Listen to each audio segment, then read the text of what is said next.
না, অর্জুন নয়, বরং ভগবান শ্রীকৃষ্ণ মাত্র ৪৫ মিনিটের মধ্যে প্রথম কাকে দিয়েছিলেন এই গীতার জ্ঞান।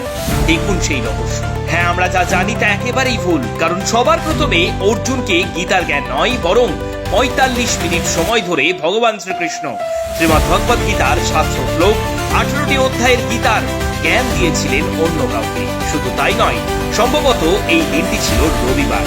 তাহলে আমরা যেটি জানি সেটি কি একেবারেই ভুল, কারণ অর্জুনকে নয়, বরং ভগবান শ্রীকৃষ্ণ অন্য আরেকজনকে সবার প্রথম দিয়েছিলেন এই গীতার জ্ঞান। কিন্তু কে সে, জানুন আজ এই ভিডিওর মাধ্যমে। কৃষ্ণায় বাসুদেবায় হরে পরমাত্মনে প্রণতক্লেশনাশায় গোবিন্দায়।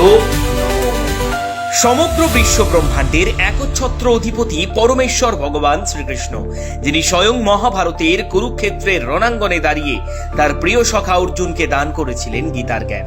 আর সেই গীতার জ্ঞান পেয়েই অর্জুন তার নিজ দায়িত্ব কর্তব্য পালন করে জয়ী হয়েছিলেন মহাভারতের যুদ্ধে।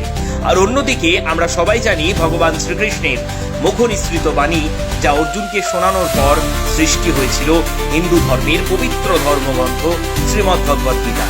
কিন্তু হিন্দু শাস্ত্র বলছে এটি একেবারেই ভুল, কারণ অর্জুনকে নয়, বরং ভগবান শ্রীকৃষ্ণ সবার প্রথম এই গীতার জ্ঞান দান করেছিলেন সূর্যদেবকে।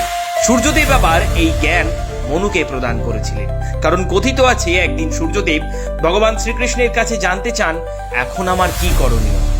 আর উত্তরে ভগবান শ্রীকৃষ্ণ বলেন, তোমার সামনে যে সময় আগত, সেই সময়কেই গুরুত্ব দিয়ে সামনের দিকে এগিয়ে যাওয়া উচিত।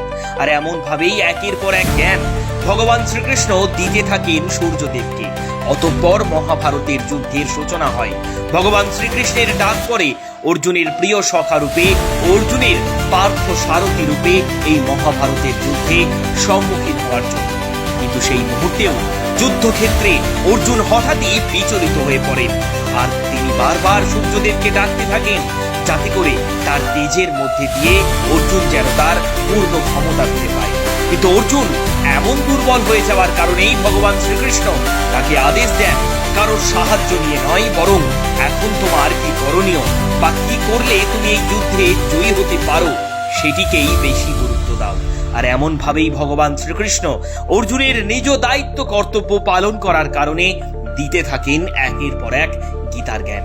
ধীরে ধীরে সময়টি এসে দাঁড়ায় ৪৫ মিনিটে, যেখানে শ্রীমদ্ ভগবত গীতার ৭০০টি শ্লোক আর ১৮টি অধ্যায় কর্মযোগ, বিষাদ যোগ, জ্ঞান যোগ, ভক্তি যোগ, এক এক করে সমস্ত জ্ঞান প্রদান করেন শ্রীকৃষ্ণ অর্জুনকে। আর এমন ভাবেই প্রথমে গীতার জ্ঞান সূর্যদেব ও তার পুত্র মনু, এবং পরবর্তীতে অর্জুনকে মহাভারতের যুদ্ধক্ষেত্র থেকে এই জ্ঞান দেওয়ার পর, যা গোটা জগৎ সংসারের মাঝে এই গীতার জ্ঞানকে বিলিয়ে দেন পরমেশ্বর ভগবান শ্রীকৃষ্ণ।